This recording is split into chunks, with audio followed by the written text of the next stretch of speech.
Hello my dear YouTube and insta family, welcome back to Neeta tarot. ಇವತ್ತು ನಾನು ಯಾವ ವಿಚಾರವಾಗಿ ತಿಳಿಸೋದಕ್ಕೆ ಬಂದಿದ್ದೀನಿ ಅಂತ ಹೇಳಿದ್ರೆ, ಆಲ್ಮೋಸ್ಟ್ ಆಲ್ ಥಂಬ್ನೇಲಲ್ಲಿ ನೋಡಿದಿರಿ ಯೂಟ್ಯೂಬ್ ಪೇಮೆಂಟ್ ಎಷ್ಟು ಅಂತ ಹೇಳಿ.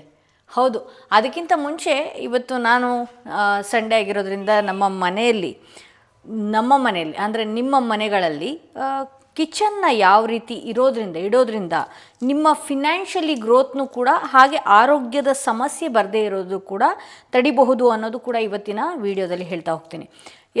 ಫಸ್ಟ್ನೇದಾಗಿ ನಮ್ಮ ಕಿಚನ್ಗಳು ಪೂರ್ವ ಮತ್ತು ದಕ್ಷಿಣದ ಮಧ್ಯೆ ಅಂದರೆ ಆಗ್ನೇಯ ಮೂಲೆಯಲ್ಲಿ ಇರುತ್ತೆ. ಹಾಗೆ ಅಲ್ಲೇ ಇರುತ್ತೆ ಮೇಡಮ್, ನಮ್ಮ ಮನೇಲಿ ಹಾಗಿಲ್ಲ, ನಾನಿರೋದು ರೆಂಟೆಡ್ ಹೌಸಲ್ಲಿ, ನಮ್ಮ ಮನೆಯಲ್ಲಿ ಉತ್ತರ ಮತ್ತು ಪಶ್ಚಿಮ ಮಧ್ಯದಲ್ಲಿದೆ ಅಂತ ಹೇಳಿದ್ರೆ ಹೌದು, ಆಪ್ಷನಲ್ ಆಗಿ ಅಲ್ಲೂ ಕೂಡ ವಾಸ್ತು ಪ್ರಕಾರವಾಗಿ ಕೊಡಬಹುದು.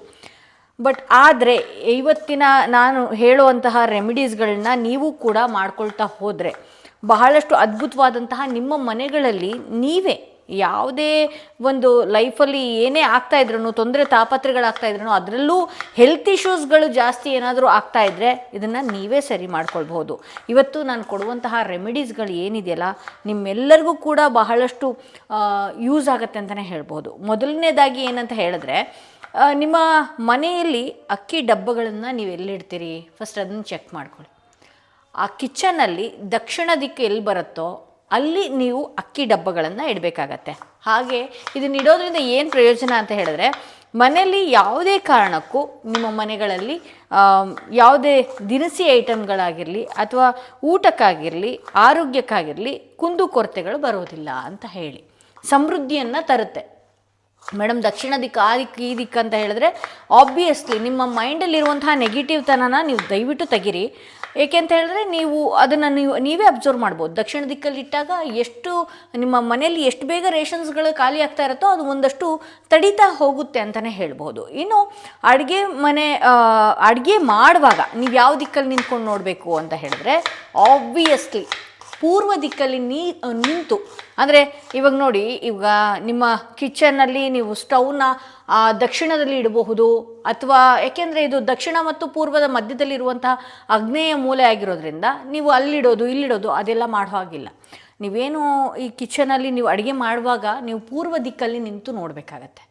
ಹಾಗೆ ಇನ್ನೂ ಒಂದು ಅದ್ಭುತವಾದಂತಹ ಟಿಪ್ಸ್ ಏನು ಹೇಳ್ತೀನಿ ಅಂತ ಹೇಳಿದ್ರೆ, ನಿಮ್ಮ ಮನೆಗಳಲ್ಲಿ ಸ್ಟವ್ ಏನು ಮಾಡ್ತೀರಿ ಇಲ್ಲಿರುತ್ತೆ, ಆ ಸ್ಟವ್ ಪಕ್ಕದಲ್ಲೇ ಸಿಂಕ್ ಇಟ್ಕೊಳ್ಳುವಂಥದ್ದು, ಅದೇ ಲೈನಲ್ಲೇ ಸಿಂಕ್ ಇರುವಂಥದ್ದು ಆಗೋ ಹಾಗಿಲ್ಲ. ಪ್ರತಿಯೊಬ್ಬರ ಮನೆಯಲ್ಲೂ ಕೂಡ ಈ ರೀತಿ ಎಲ್ ಶೇಪ್ ಕೊಟ್ಟಿರ್ತಾರೆ. ಈ ರೀತಿ ಎಲ್ ಶೇಪ್ ಕೊಡ್ತಾರೆ. ಸ್ಟವ್ವಿಗೂ ಮತ್ತು ಸಿಂಕಿಗೂ ಎರಡಕ್ಕೂ ಕೂಡ ಹತ್ರ ಇರೋ ಹಾಗಿಲ್ಲ ಅಂತ ಹೇಳಿ ಬಹಳಷ್ಟು ಇದನ್ನು ನೀವು ತಲೆ ಕೆಡಿಸ್ಕೊಂಡು ನೋಡಲೇಬೇಕಾಗತ್ತೆ. ಸ್ಟವ್ ಒಂದೇ ಏಕದಲ್ಲಿ ಸ್ಟವ್ ಮತ್ತು ನೀರು, ಒಲೆ ಮತ್ತು ನೀರು ಹರಿಬಾರ್ದು ಅಂತ. ಯಾಕೆಂತ ಹೇಳಿದ್ರೆ ಹೆಣ್ಮಕ್ಳಿಗೆ ತಲೆನೋವು ಪ್ರಾಬ್ಲಮ್ಗಳು ಜಾಸ್ತಿ ಆಗ್ತಾ ಇರುತ್ತೆ. ಸೈನಸ್ ಆಗಿರ್ಬೋದು, ಆರೋಗ್ಯಕ್ಕೆ ಅಂತಲೇ ಹಣನ ಖರ್ಚು ಮಾಡುವಂಥದ್ದು ವಿಪರೀತ ಆಗಿರುತ್ತೆ ಅಂತ ಹೇಳ್ಬೋದು. ಕಿಚನ್ನಿಗೆ ಯಾವ ಪೇಂಟ್ ಹೊಡಿಸ್ಬೇಕು ಅನ್ನೋದಾದರೆ ಹಳದಿ, ಹಸಿರು, ಕ್ರೀಮ್, ಪೀಚ್, ಓಕೆನಾ, ಇದಿಷ್ಟು ಕಲರ್ ಮಾತ್ರ ನೀವು ಕಿಚನ್ನಿಗೆ ಹೊಡಿಸ್ಬೇಕಾಗತ್ತೆ. ಇನ್ನೊಂದು ಸತಿ ಹೇಳ್ತೀನಿ, ಹಳದಿ, ಹಸಿರು ಅಂದ ತಕ್ಷಣ ಫುಲ್ ಡಾರ್ಕ್ ಗ್ರೀನ್ ಅಲ್ಲ, ಲೈಟ್ ಗ್ರೀನ್. ಓಕೆ, ಹಳದಿ ಕಲರ್ ಆಗಿರ್ಬೋದು, ಹಸಿರು ಕಲರ್ ಆಗಿರ್ಬೋದು, ಪೀಚ್ ಕಲರ್ ಆಗಿರ್ಬೋದು, ಕ್ರೀಮ್ ಕಲರ್ ಆಗಿರ್ಬೋದು. ಆಬ್ವಿಯಸ್ಲಿ ನೀವು ನೋಡ್ತಾ ಇದ್ದೀರಿ ನಮ್ಮ ಕಿಚನಲ್ಲಿ ಫುಲ್ಲು ಕ್ರೀಮ್ ಕಲರ್ ಇದೆ. ಓಕೆ, ಏನಿದೆಯಲ್ಲ ಸಿಂಕ್ ನೀವೇನು ನೋಡ್ತಾ ಇದ್ದೀರಲ್ಲ, ಆ ಸಿಂಕನ್ನು ಸರಿಯಾದ ರೀತಿಯಲ್ಲಿ, ಅಂದರೆ ನೀವು ಎಲ್ಲಿ ನೀರನ್ನು ಯೂಸ್ ಮಾಡ್ತಾ ಇದ್ದೀರಲ್ಲ ಅದೇ ಸಮದಲ್ಲೇ ನೀವು ಫಿಲ್ಟರ್ಗಳನ್ನು ಇಟ್ಕೊಳ್ಬೇಕಾಗತ್ತೆ. ಸ್ಟವ್ ಪಕ್ಕದಲ್ಲಿ ಫಿಲ್ಟರ್ಗಳನ್ನು ಇಟ್ಕೊಳ್ಳೋದು, ನಿಮ್ಮ ನೀರಿನ ಬಾಟ್ಲಿಗಳನ್ನು ಇಟ್ಕೊಳ್ಳೋದು, ಚಂಬಲ್ ನೀರು ತುಂಬಿಟ್ಕೊಳ್ಳೋದು, ಇದ್ಯಾವುದು ಮಾಡೋ ಹಾಗಿಲ್ಲ. ಹಾಗೆ ನಿಮ್ಮ ಮನೆಯಲ್ಲಿ ಫ್ರಿಜ್ ಪ್ರತಿಯೊಬ್ಬರ ಮನೆಯಲ್ಲೂ ಇದ್ದೇ ಇರುತ್ತೆ. ಫ್ರಿಜ್ ಹಾಗಾದರೆ ಎಲ್ಲಿಡಬೇಕು ಅನ್ನೋದಾದರೆ, ನಿಮ್ಮ ಕಿಚನ್ ಏನಿರುತ್ತಲ್ಲ ಆ ಕಿಚನ್ ಬಿಟ್ಟು ಹೊರಗಡೆ ಹೋಗೋ ಹಾಗಿಲ್ಲ. ಸಪೋಸ್ ಹೊರಗಡೆ ಹೋಗಬೇಕಾದ ಪರಿಸ್ಥಿತಿ ಬಂತು, ಕಿಚನ್ ತುಂಬ ವಿಶಾಲವಾಗಿಲ್ಲ, ಕಿಚನ್ನಲ್ಲಿ ಜಾಗನೇ ಇಲ್ಲ ಅನ್ನೋದಾದರೆ ಪಶ್ಚಿಮ ದಿಕ್ಕು ಅಥವಾ ದಕ್ಷಿಣ ದಿಕ್ಕು ಎರಡರಲ್ಲಿ ಒಂದು ಜಾಗ ಮಾತ್ರ ಇಡಬೇಕಾಗತ್ತೆ.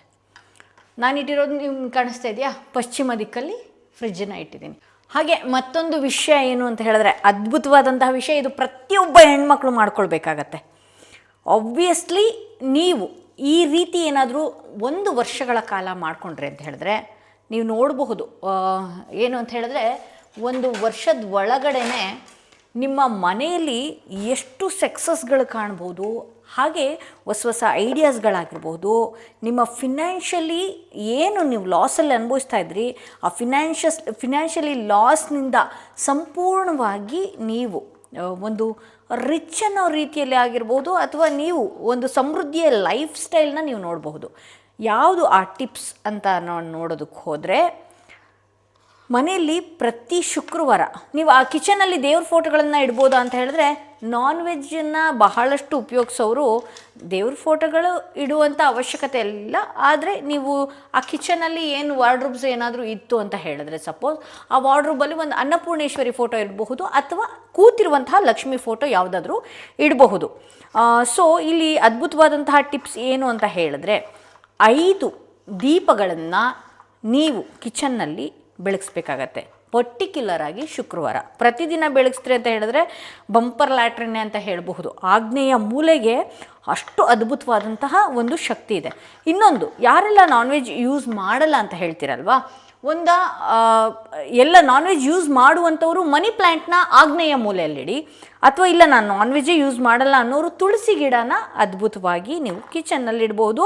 ತುಳಸಿ ಗಿಡಕ್ಕೆ 5 ದೀಪಗಳನ್ನು ಪ್ರತಿದಿನವೂ ಕೂಡ ಹಚ್ಚುವಂಥದ್ದು. ಹಾಗೆ ನೀವು ಪ್ರತಿದಿನ ಏನು ಅಡುಗೆ ಮಾಡ್ತೀರಲ್ಲ, ಆ ಅಡುಗೆ ಮಾಡೋದಕ್ಕೆ ಯಾವುದೇ ಆಗಲಿ, ಸ್ಟವ್ವಿಗಾಗಿರ್ಬೋದು ಅಥವಾ ನಿಮಗೆ ಅಕ್ಕಿ ಬೇಳೆನೋ ರೇಷನ್ನೋ ಯಾವುದಕ್ಕೆ ಮೊದಲು ಕೈ ಹಾಕ್ತೀರಿ, ಹಾಲಿಗೋ ಕೈ ಹಾಕ್ತೀರಿ, ಅದಕ್ಕೆ ನೀವು ಕೃತಜ್ಞತೆಗಳನ್ನು ಹೇಳಬೇಕಾಗತ್ತೆ. ಎಸ್, ಆಗ ನೀವು ತಿಂದಿದ್ದು ಆಗಿರ್ಬೋದು, ಅಥವಾ ನೀವು ದಾನ ಮಾಡುವಂಥದ್ದಾಗಿರ್ಬೋದು, ಮನೆಯವ್ರಿಗಾಗಿರ್ಬೋದು, ತಿಂದಿದ್ದು ಕೂಡ ಮೈಗೆ ಹತ್ತತ್ತೆ ಅಂತ ಹೇಳ್ಬೋದು. ಹಾಗೆ ಇನ್ನಷ್ಟು ವಿಚಾರಗಳನ್ನು ನಾನು ಹೇಳಬೇಕು ಅನ್ನೋದಾದರೆ, ನನ್ನ ವಿಚಾರವಾಗಿ ಆಬ್ವಿಯಸ್ಲಿ ನಾನು ಇದನ್ನೆಲ್ಲನೂ ಮಾಡ್ಕೊಂಡು ಬಂದವಳೆ.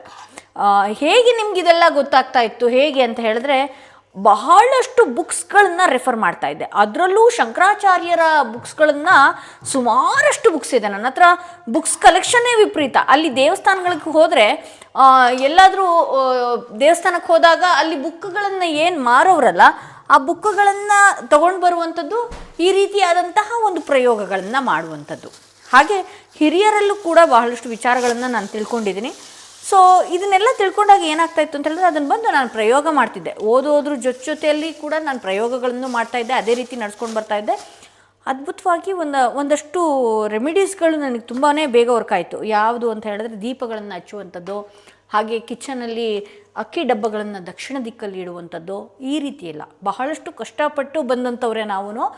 ನಾನು ನಿಮ್ಗೆ ಈಸಿ ಅನ್ನಿಸ್ಬಹುದು, ಇವಾಗ ಹೇಳ್ತಾ ಇರೋದು ತುಂಬ ಈಸಿ ಅನ್ನಿಸ್ಬೋದು, ಬಟ್ ಅದರ ಸ್ಟ್ರಗಲಿಂದು ಲೈಫ್ ಏನಿದೆಯಲ್ಲ, ಬಹಳಷ್ಟು ಕಷ್ಟದಿಂದನೇ ನಾವು ಬಂದಂಥವ್ರು ಅಂತಲೇ ಹೇಳ್ಬೋದು. ಇರುತ್ತಲ್ಲ ಲೈಫಲ್ಲಿ ಏರುಪೇರುಗಳು, ಅಥವಾ ಈ ಒಂದು ದಾರಿಗೆ ಹೋಗುವಂಥ ದಾರಿ ನಾನು ನೋಡಬೇಕಾಗಿತ್ತಲ್ಲ. ಸೊ ಹಾಗೆ ಈಗ ಯೂಟ್ಯೂಬ್ ಚಾನಲ್ ನಾನು ಟ್ಯಾರೋ ರೀಡಿಂಗಿಗೋಸ್ಕರನೇ ಇದು ಮಾಡೋಣ, ಅಥವಾ ಕ್ರಿಸ್ಟಲ್ಗೋಸ್ಕರನೇ ನಾನು ಸೆಲೆಕ್ಟ್ ಮಾಡ್ಕೊಂಡ? ನೋ, ಯೂಟ್ಯೂಬ್ ಚಾನಲ್ನ ನಾನು ಈ ದೈವಿಕ ವಿಚಾರವಾಗಿ, ಈ ರೆಮಿಡೀಸ್ ವಿಚಾರವಾಗಿ ನೀವು ನನ್ನ ಹಳೆಯ ವೀಡಿಯೋಸ್ಗಳು ನೋಡ್ಬೋದು. 6-7 ವರ್ಷದ ಹಿಂದೆಯೇ ನಾನು ಯೂಟ್ಯೂಬ್ ಚಾನಲ್ ಓಪನ್ ಮಾಡಿದ್ದೀನಿ.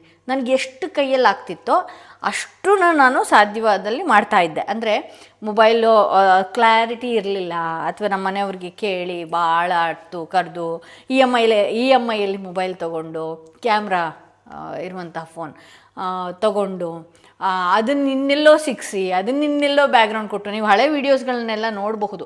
ಒಬ್ಬರು ಸೀರಿಯಲ್ ನಟರು ನನಗೇನು ಹೇಳ್ತಾರೆ, ನೀನು ಯಾಕೆ ಯೂಟ್ಯೂಬ್ ಚಾನಲ್ನೇ ಕಂಟಿನ್ಯೂ ಮಾಡ್ಕೊಳ್ಬಾರ್ದು ಅಂತ. ಎಸ್, ಆಯಿತು ಅಣ್ಣ ನಾನು ಮಾಡ್ತೀನಿ ಅಂತ ಹೇಳಿಬಿಟ್ಟು ನಾನು ಶುರು ಮಾಡಿದೆ. ಅದು ಒಂದು ಕೊಲ್ಲೂರಿನ ದೇವಿದು ಮಾಡಿದ್ದೆ ನಾನು. ಆ ಕೊಲ್ಲೂರಿನ ದೇವಿದು ವಿಡಿಯೋ ತುಂಬಾ ಚೆನ್ನಾಗಿ ಬಂದಿತ್ತು. ನೀನು ಈ ಥರದ್ದೇ ಕಂಟಿನ್ಯೂ ಮಾಡ್ಬೋದು ಅಂತ. ಟ್ರಾವೆಲಿಂಗ್ ಮಾಡಿ ನಾನು ದೇವ್ರ ವಿಚಾರವಾಗಿ ತಿಳಿಸೋದಕ್ಕೆ ಹೋದರೆ, ಟ್ರಾವೆಲಿಂಗ್ ಮಾಡೋದಕ್ಕಂತೂ ಅಷ್ಟೊಂದು ಕಾಸು ನಮ್ಮ ಹತ್ರ ಇರಲಿಲ್ಲ. ಯೂಟ್ಯೂಬಲ್ಲಿ ಏನೋ ಒಂದು ಪೇಮೆಂಟ್ ಬರುತ್ತೆ ಅನ್ನೋ ಒಂದು ಆಸೆ ನನಗೆ. ಕಡೆಯಲ್ಲಿ ಯೂಟ್ಯೂಬ್ ಜರ್ನಿ ಹಾಗೆ ಹೀಗೆ ಶುರು ಆಗ್ತಾಯಿತ್ತು. ಮತ್ತು ಆಫ್ಟರ್ ಲಾಂಗ್ ಟೈಮ್ ಬಿಟ್ಟಾಯಿತು. ಟ್ಯಾರೋ ರೀಡಿಂಗ್ ಕಲಿಯೋದಕ್ಕೆ ಅಂತೇಳಿ ಜೈಪುರ್ಗೆ ಹೋಗಾಯಿತು, ರೀಡಿಂಗ್ ಕಲಿತೆ, ಎಲ್ಲ ಆಯಿತು ಇನ್ಸ್ಟಾಗ್ರಾಮ್ ಏನು ನನಗೆ ಅನ್ನ ಕೊಟ್ಟ ಪ್ಲ್ಯಾಟ್ಫಾರ್ಮ್ ಅಂತಲೇ ಹೇಳ್ಬೋದು ಇನ್ಸ್ಟಾಗ್ರಾಮ್. ನಂತರದಲ್ಲಿ ಇದೇ ವಿಡಿಯೋನ ಯೂಟ್ಯೂಬ್ಗೆ ಯಾಕೆ ಹಾಕಬಾರ್ದು, ಇದೇ ರೀತಿಯಲ್ಲಿ ಒಂದು ಲೆಂತಿಯಾಗಿ ವಿಡಿಯೋನ ಯೂಟ್ಯೂಬ್ಗೆ ಯಾಕೆ ಹಾಕಬಾರ್ದು ಅನ್ನೋದು ನನ್ನ ಮೈಂಡಲ್ಲಿ ಹೊಳೆಯೋದಕ್ಕೆ ಶುರು ಆಯಿತು. ಅಲ್ಲಿ ಒಂಚೂರು ಹಣನ ನಾನು ನೋಡ್ತಾ ಇದ್ದೆ. ಒಂದು ಟ್ರೈಪೋಡ್ಗಳು ಮುಂಚೆ ಎಲ್ಲ ರೀಲ್ಸು ಮೋಜು ಈ ರೀತಿಯೂ ಮಾಡ್ತಾಯಿದ್ದೆ. ಆ ಟ್ರೈಪೋಡನ್ನು ಕೂಡ ತರಿಸಿಟ್ಕೊಂಡಿದ್ದೆ.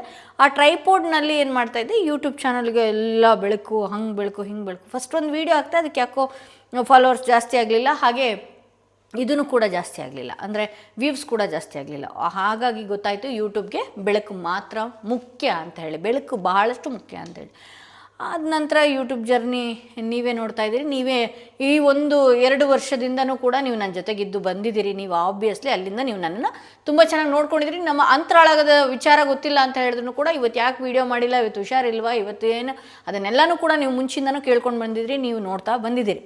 ಸೊ ಅಲ್ಲಿಂದ ಈಗ 1 ವರ್ಷದಿಂದ 7 ವರ್ಷದಿಂದ ಸತತ ಕಷ್ಟಪಟ್ಟಿದ್ದು ಕಡೆಗೆ ಟ್ಯಾರೋ ರೀಡಿಂಗ್ಗೆ ಬರಬೇಕಾಯ್ತು.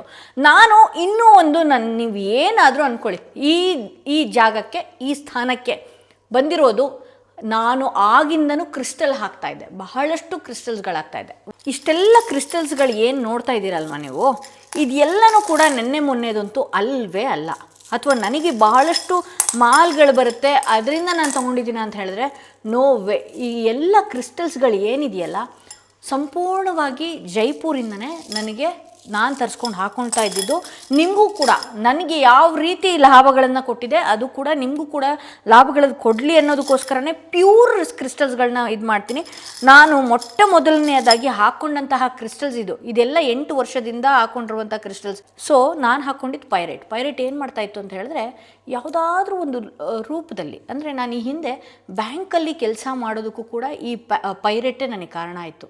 ಅಲ್ಪ ವಿದ್ಯೆ ಮಾತ್ರ ಇದ್ದಿದ್ದು, ಆ ವಿದ್ಯೆ ಎಲ್ಲಿಗೆ ಹೇಳ್ಕೊಂಡು ಹೋಯ್ತು ಅಂತ ಹೇಳಿದ್ರೆ, ಬ್ಯಾಂಕಲ್ಲಿ ಕೆಲಸ ಮಾಡಿ ಸಪೋಸ್ ನಿಮ್ಮಂಥವ್ರಿಗೆಲ್ಲ ಲೋನ್ ಮಾಡಿಸ್ಕೊಟ್ಟು 1,000-500 ಲಾಭಗಳು ಕೊಡುವಂತಹ ರೀತಿಯಲ್ಲಿ ಈ ಪೈರೇಟ್ ನನಗೆ ಹೇಳ್ಕೊಂಡೋಯ್ತು. ಹಾಗಾಗಿ ನನಗೆ ಬಂದಂತಹ ಲಾಭಗಳು ನಿಮಗೂ ಬರಲಿ ಅನ್ನೋ ಆಸೆಗೋಸ್ಕರ ಪ್ರತಿ ಸಲ ಕ್ರಿಸ್ಟಲ್ನ ನಾನು ತೋರಿಸ್ತಾ ಇರ್ತೀನಿ. ಹಾಗೆ ಕ್ರಿಸ್ಟಲ್ಸ್ಗಳನ್ನೂ ಕೂಡ ನನ್ನಲ್ಲೇ, ನನ್ನ ಆಫೀಸಿಂದನೂ ನಾನೇ ಕಡ್ಡಾಯವಾಗಿ ನಾನೇ ಅದನ್ನು ಮಾಡಿ ರೆಡಿ ಮಾಡಿ ಹೀಲಿಂಗಿಗಿಟ್ಟು ಹುಣ್ಣಿಮೆ ದಿನ ಚಾರ್ಜ್ ಮಾಡಿ ನಿಮ್ಮ ಹೆಸರಿಗೆ ಹೀಲ್ ಮಾಡಿ ನಾನು ಇಲ್ಲಿಂದ ಕಳಿಸ್ಕೊಡ್ತಾ ಇರ್ತೀನಿ. ಅದಾದ ನಂತರ ಇತ್ತೀಚೆಗೆ ನಾನು ಲಾಮಾ ಫೆರಾ ಅಂತ ಹೇಳಿ ಕಲಿತಾ ಇದ್ದೀನಿ. ಅದು ಏನಾಗುತ್ತೆ ಅಂತ ಹೇಳಿದ್ರೆ, ನಿಮ್ಮ ಮನೆಯ ವಾಸ್ತುಗಳಾಗಿರ್ಬಹುದು, ಮತ್ತೊಂದಾಗಿರ್ಬೋದು, ಅದನ್ನು ಶೀಲ್ಡ್ ಹಾಕುವ ರೀತಿಯಲ್ಲಿ, ನಿಮ್ಮನ್ನು ಪ್ರೊಟೆಕ್ಷನ್ ಮಾಡುವಂತಹ ರೀತಿಯಲ್ಲಿ, ನಿಮಗೆ ಯಾವುದೇ ನೆಗೆಟಿವ್ ಇದ್ರೂ ಕೂಡ ಅದು ರಿಮೂವ್ ಆಗೋ ರೀತಿಯಲ್ಲಿ ನಾನು ಕಲಿತಾ ಇದ್ದೀನಿ. ಓಕೆನಾ? ಸೊ ಹಾಗಾದರೆ ನನ್ನ ಯೂಟ್ಯೂಬ್ ಪೇಮೆಂಟ್ ಎಷ್ಟು ಅಂತ ನೀವು ಕೇಳಬಹುದು. ಇಲ್ಲಿಗೆ ಈ ಜನವರಿ ಟು ಜನವರಿ ಬಂದಿರೋದ್ರಿಂದ ಯೂಟ್ಯೂಬ್ ಪೇಮೆಂಟ್ ಎಷ್ಟು ಅಂತ ನೀವು ನನಗೆ ಕೇಳೋದಾದರೆ, ಯೂಟ್ಯೂಬಲ್ಲಿ ಪೇಮೆಂಟ್ಗಳನ್ನು ಇಷ್ಟೇ ಬಂದಿದೆ ಅಂತ ಯಾವುದೇ ಕಾರಣಕ್ಕೂ ಹೇಳೋ ಹಾಗಿಲ್ಲ. ಆದರೆ ನಾನು ನಿಮ್ಮ ಮೈಂಡಿಗೆ ಬರುವ ರೀತಿಯಲ್ಲಿ ಹೇಳ್ತೀನಿ. 1 ವರ್ಷಕ್ಕಾಗಿರುವಂತಹ ಪೇಮೆಂಟ್ ಈಗಿನ ಗೋಲ್ಡ್ ರೇಟಲ್ಲಿ, ಇವತ್ತು ಏನು ವಿಡಿಯೋ ನೋಡ್ತಾ ಇದ್ರಿ, ಇವತ್ತಿನ ಗೋಲ್ಡ್ ರೇಟಲ್ಲಿ ನೀವು 30 ಗ್ರಾಮ್ ಚಿನ್ನನ ತಗೊಳ್ಬೋದು. ಇವತ್ತಿನ ಗೋಲ್ಡ್ ರೇಟಲ್ಲಿ ನೀವು 30 ಗ್ರಾಮ್ ಚಿನ್ನನ ತಗೊಳ್ಬಹುದು. ಅಷ್ಟು ಯೂಟ್ಯೂಬ್ನಿಂದ ಬಂದಂತಹ ಹಣ ಇದೆ. ಈ ಹಣನ ನಾನು ಏನಕ್ಕೆ ಉಪಯೋಗಿಸ್ಬೇಕು, ಏನು ಮಾಡಬೇಕು, ನಾನು ಏನಕ್ಕೆ ಉಪಯೋಗಿಸ್ಬೇಕು ಅನ್ನುವಂತಹ ವಿಚಾರವಾಗಿ ನೀವು ಈ ವಿಡಿಯೋನ ಏನಾದರೂ ನೋಡ್ತಾ ಇದ್ದರೆ ದಯವಿಟ್ಟು ಕಮೆಂಟ್ ಬಾಕ್ಸಲ್ಲಿ ತಿಳಿಸಿ. ಯಾರ ಕಮೆಂಟ್ ಯಾವ ವಿಚಾರಕ್ಕೆ ಹೆಚ್ಚಾಗಿದೆ ಆ ವಿಚಾರಕ್ಕೆ ನಾನು ಯೂಟ್ಯೂಬ್ ಹಣನ ಬಳಸ್ತೀನಿ ಅಂತ ಹೇಳ್ಬೋದು. ಇನ್ನೂ ಕೂಡ ಹಾಗೆ ಇದೆ ಯೂಟ್ಯೂಬ್. ಯಾಕೆ ಇದನ್ನು ಪರ್ಟಿಕ್ಯುಲರಾಗಿ ಯೂಟ್ಯೂಬ್ ವಿಚಾರನೇ ಹೇಳ್ತಾ ಇದ್ದೀನಿ ಅಂತ ಹೇಳಿದ್ರೆ, ಯಾರೊಬ್ರು ಕಮೆಂಟ್ ಹಾಕಿದ್ರಿ, ಕಾರ್ ತೊಗೊಂಡಿರೋದು ನಮ್ಮ ಯೂಟ್ಯೂಬ್ ದುಡ್ಡಲ್ಲೇ ನಾವು ನೋಡಿರೋದ್ರಲ್ಲೇ ಅಂತ ಹೇಳಿ. ಹೌದ್ರಿ, ನೀವೇ ನನ್ನನ್ನು ಬೆಳೆಸಿರೋದು, ಬಟ್ ಕಾರು ಯೂಟ್ಯೂಬ್ ದುಡ್ಡಿಂದಲ್ಲ, ಯೂಟ್ಯೂಬ್ ದುಡ್ಡು ಹಾಗೆ ಇದೆ. ಓಕೆನಾ? ಕೆಲವೊಂದು ಸಲ ಟ್ರಿಗರ್ ಆಗೋ ರೀತಿಯಲ್ಲಿ, ನಾವು ಯಾವ ರೀತಿ ಮಾಡಿದ್ರೂ ಕೂಡ ಟ್ರಿಗರ್ ಆಗೋ ರೀತಿಯಲ್ಲಿ ಪ್ರತಿಯೊಬ್ಬರಿಗೂ ಕಮೆಂಟ್ ಮಾಡ್ತೀರಿ. ಹಿಂಗೆ ನೋಡಿ, ನಾವು ಬೆಳಗ್ಗೆ ಎದ್ದು ಮಕ್ಕಳಿಗೆ ನೋಡಿಕೊಂಡು ಮನೆ ಕೆಲಸಗಳನ್ನೆಲ್ಲ ಮಾಡಿಕೊಂಡು, ಆಬ್ವಿಯಸ್ಲಿ ಮನೆ ಕೆಲಸದವ್ರು ಇತ್ತೀಚೆಗೆ ಬರ್ತಾ ಇದ್ದಾರೆ, ಬಟ್ ಮನೆ ಕೆಲಸಗಳನ್ನು ಮಾಡಿಕೊಂಡು ಆಫೀಸ್ನೂ ನೋಡಿಕೊಂಡು ನಿಮ್ಗಳಿಗೆ ನಾನು ಕೊರಿಯರ್ಗಳನ್ನ ಕಳಿಸ್ಕೊಂಡು ವಿಡಿಯೋನ ಮಾಡಿಕೊಂಡು ಕಂಟೆಂಟ್ನ ಹುಡ್ಕೊಂಡು, ಓಕೆ, ಇದನ್ನೆಲ್ಲ ಮಾಡೋದಕ್ಕೆ ಎಷ್ಟು ಕಷ್ಟ ಆಗುತ್ತೆ. ಸಿಂಪಲ್ಲಾಗಿ ಒಂದು ಕಮೆಂಟ್ ಹಾಕ್ಬಿಡ್ತೀರಿ. ಬಟ್ ಆದರೆ ನಿಮ್ಮ ಕಮೆಂಟ್ಗಳೇ ಇವತ್ತಿಗೂ ಇಲ್ಲಿಗೆ ಧೈರ್ಯವಾಗಿ ನಿಲ್ಲೋದಕ್ಕೂ ಕಾರಣ. ಭಾಳಷ್ಟು ಒಳ್ಳೊಳ್ಳೆ ಕಮೆಂಟ್ಗಳನ್ನು ಹಾಕ್ತಾ ಇರ್ತೀರಿ, ಅದು ನನಗೆ ಖುಷಿ ಕೊಡ್ತಾ ಇರುತ್ತೆ. ನಾನು ಅದಕ್ಕೆ ನೋಡಿ, ನಾನು ಯೂಟ್ಯೂಬ್ ಇವರು ಹಾಯ್ ಹಲೋ ಅದು ಯಾವುದಕ್ಕೂ ಬರಲ್ಲ, ಯೂಟ್ಯೂಬ್ ಫ್ಯಾಮಿಲಿ ಅಂತಲೇ ಬರ್ತೀನಿ.